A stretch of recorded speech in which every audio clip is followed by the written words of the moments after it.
Hi, I'm Amy Feller, known as the Roofer Chick. Today we are out here working on the Habitat for Humanity house. We do probably 1 or 2 of these a year. We partner with Habitat for Humanity and also with GAF, our manufacturer. GAF supplies the materials, all the GAF materials, and we supply the labor. It works out really well for us because we come out here as a team, all the employees, and so some of the office employees and sales that haven't had a lot of hands-on experience get to spend a day learning how the roof is put together, which makes us better as a team. It's a team building activity for us. We have a lot of fun doing it, and we get to give back. So come on, let's go check it out.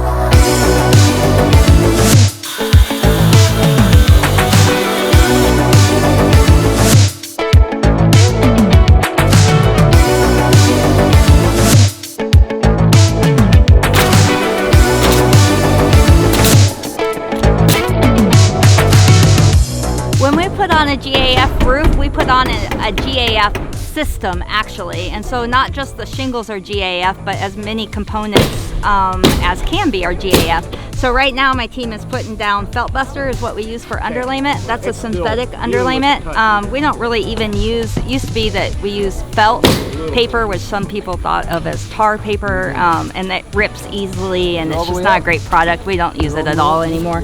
And then in the valley here you can see that we've put down ice and water shield. And so that is an extra layer of protection because valleys are more prone to leak than other areas of the roof. And we cover it up with shingles so you never even see it, but it's there protecting the roof.